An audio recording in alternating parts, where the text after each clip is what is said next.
بسم اللہ الرحمن الرحیم۔ السلام علیکم دوستو، ہم آپ کو آپ کے اپنے چینل روحانیات کی دنیا میں سیرت النبی صلی اللہ علیہ وآلہ وسلم کے حوالے سے خوش آمدید کہتے ہیں۔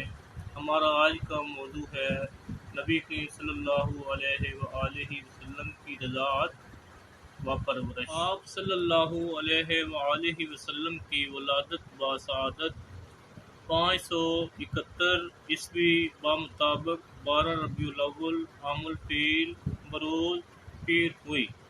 سب سے پہلے آپ کو آپ کی والدہ محترمہ نے دودھ پلایا۔ 3 دن بعد آپ کے چچا ابو لہب کی کنیز نے آپ کو دودھ پلایا۔ اس کے بعد یہ دودھ پلانے کا شرف 8 خوش بخت خواتین کو حاصل ہوا۔ اس زمانے کے دستور کے مطابق عرب کے شرفاء اپنے بچوں کی اچھی پرورش کے لیے دیہاتوں میں بھیج دیتے تھے۔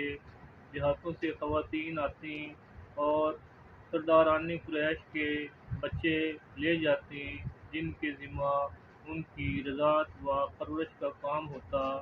اس کے بدلے وہ ان کو کچھ دام درم دے دیتے۔ انہی عورتوں میں ایک عورت حلیمہ سعدیہ بھی تھیں، جو اپنی کمزور سواری کی وجہ سے سب خواتین کے بعد میں پہنچی۔ تمام خواتین نے صاحب ثروت اور شریف گھرانوں کے بچے حاصل کر لیے، مگر دائی حلیمہ دیر سے آنے کی وجہ سے کوئی بچہ حاصل نہ کر سکی۔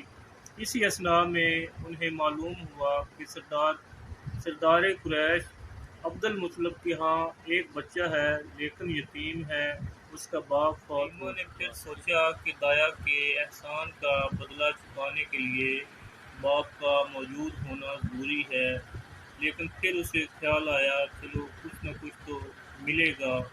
یہی سوچ کر اس نے حضرت آمنہ سے ملاقات کی اور بچے کو دیکھنے کا عندیہ ظاہر کیا۔